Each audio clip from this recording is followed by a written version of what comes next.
Yo guys, welcome back to another Danmachi Memoria Freese video. Okay, so it's been a while since I uploaded on the channel. Now, some of you are probably wondering where the hell I've been, what the hell I've been doing. Okay, so I debated whether to make an actual video on it because I thought like if I made a video on it, then it just I know there will be some people that still misunderstand what I mean and yada yada yada. So essentially, what's happened is I've moved over to Twitch. So link to my Twitch will be in the description. I'm not completely abandoning YouTube. It's just I needed a break and I don't know how long it'll be until I come back. So saying that, I am going to be doing a Should You Summon because I've been requested to do a Should You Summon. I may, and I still haven't figured out what videos I'm going to upload. It's obviously going to be Danmachi related or anything like that, whatever. But as of now, I'm not sure what videos I'm going to be uploading and how often. It's just like I'm having so much fun over on Twitch. By the way, again, link in the description. I'm already up to like near 200 followers and X amount. I think I'm not sure how many subscribers I got. I'm happy with the amount of subscribers I've got so far. Let's put it that way. But anyway, this is a Should You Summon. I've been requested to do so. Now, a big... I should imagine there are going to be a lot of people that are a little bit disappointed with the collab theme, if you will, given that it's a little bit of a subpar anime in terms of you know, being well known. I understand it has a very strong niche cult following, but in the grand scheme of things, people were probably assuming that we would get a more you know, A-tier title, at least, you know, ReZero, Konosuba, something like that. But this is where it is, and I think people need to understand this from a fiscal perspective. This is probably the best that they could do. That doesn't mean to say the collab's going to be bad. Anyway, let's look at the units. I'm going to give you reasons as to why I think you may want to summon. I'm not going to tell you to summon or not. I'm going to give you my advice. I'm going to tell you I'm going to give you reasons that you may want to summon, you may not want to summon. I'm going to tell you what I'm going to do, and then you will be the one that makes the decision, obviously. So let's get straight in. Let's look at Naza now.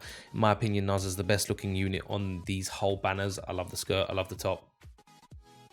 Naza in general is just adorable. So in that aspect, we have that. Anyway, sorry, I was going to look at the stats. Good strength, good agility, good dexterity is what it is. She is also a light unit. She is also a single target unit. We're going to go. So SA, ultra light, physical attack, great temporary strength boost, allies strength, magic, and light damage plus 75%. That is a fantastic boost on its own.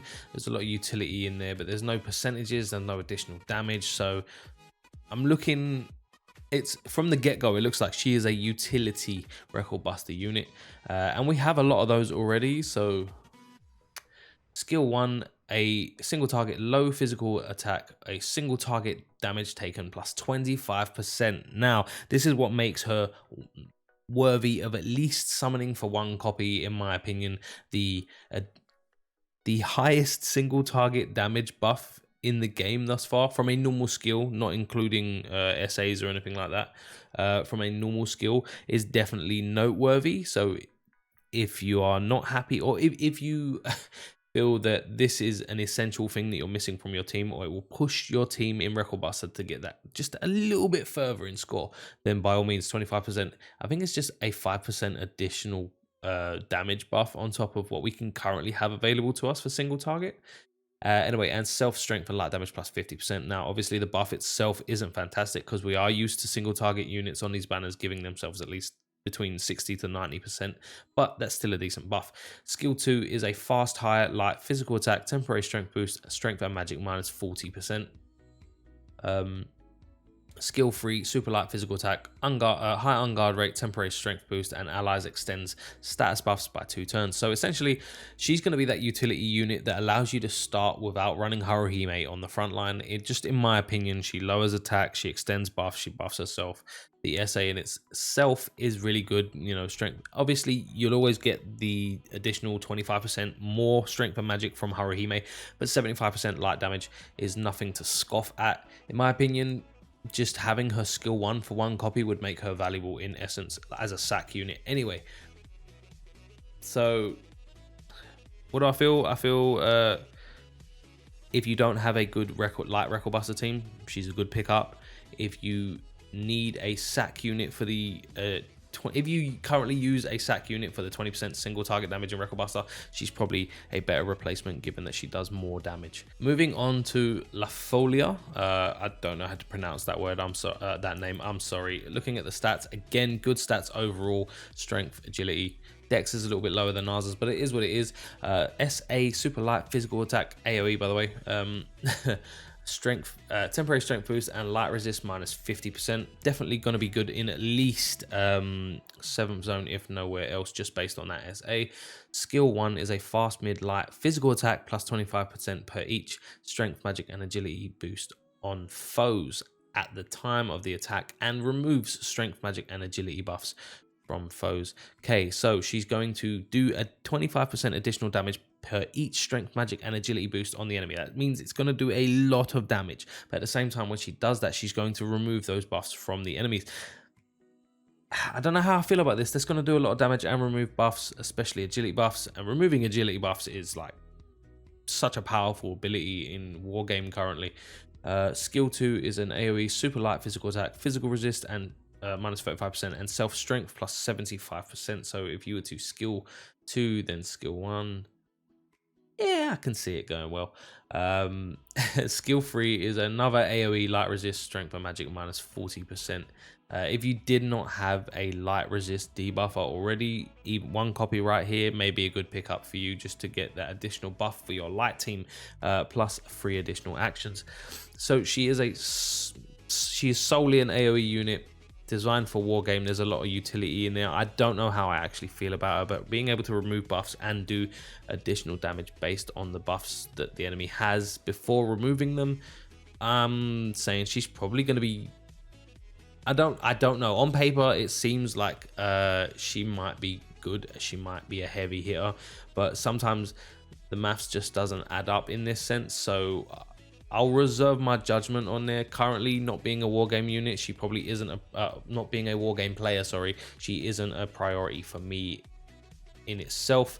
But if you are a experienced and well-versed Wargame player, let me know in the comments how you feel about this unit. Maybe let other people know, because I, from my hands up, I'm not the best at analyzing Wargame units that in depth. Moving on to, I don't know her name, and apparently neither do they in the Discord. I can't remember. It's been so long since I watched this anime anyway. Again, good basic strength. I'm a little bit thinking that there's no magic unit currently, but anyway, so she is a wind unit. Her SA does an ultra wind physical attack, great strength, temporary strength boost, and removes strength and magic buffs from enemies, and removes strength and magic debuffs from allies. That's pretty cool, I guess, but no percentage modifiers or anything. Skill 1 is a fast dex, agility, and endurance plus 35%. Damn, 35% agility buff for Wargame is crazy as hell. So there's that, obviously. But being able to buff your own agility, but then we also have someone that removes agility buffs as well. So I don't know how well that's gonna go over. My neighbor's deciding to hammer. I don't know what they're doing. Hopefully it's not coming through the microphone. Anyway, skill 2 is another fast modifier, high wind physical attack, high uncounter rate, and endurance minus 40% from foes. Allies wind attack damage plus 50%. That alone makes her a good pickup if you do not have a wind element buffer in general, as it is an AoE buff, and 50% isn't really nothing to scoff at. Isn't really anything to scoff at, sorry.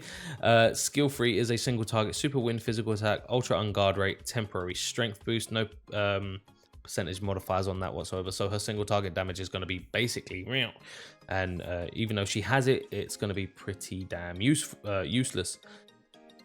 How do I feel about this? The agility, I'm sorry, her skill 1 alone makes her pretty good for Wargame alone. Like, just be 35%, if I'm not mistaken. I think Tiv, my guy Tiv, did say that one of the units on the current collab banners gives the highest buff for agility in the game. So I think this is what he meant. 35% agility is kind of crazy, to be fair. Okay, we jump over to the Lafolia now. I had a little bit of an aneurysm when this popped up on the stream. As you can see, it's another ailment assist, 45% seal, as well as a minus 20% strength and dex. That's crazy. If you already are running ailment, or you have, some ailment, but you don't have a complete team, she may be a very valuable pickup for you.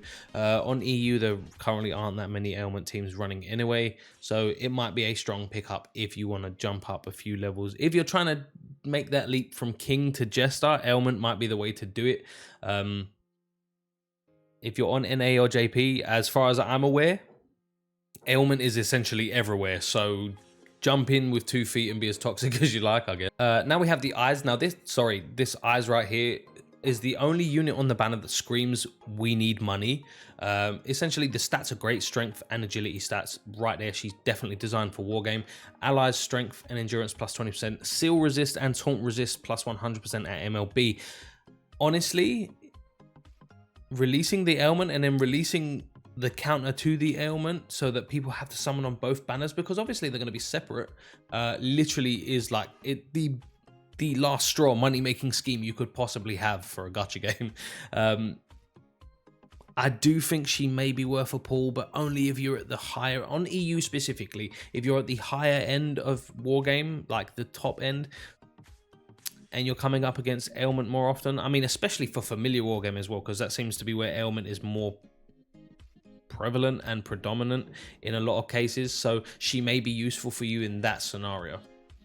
And finally, we have the Hestia style Yukina. Now, I know my camera has blocked off a lot of the stats, but you've been able to see anyway, right? So great dex there, 620 agility, allies plus 15% agility, fantastic, and foes minus 20% crit and pen, definitely a wargame unit. Pair her up with someone that reduces agility and you have yourself a very, very large gap for agility between you and your enemy. She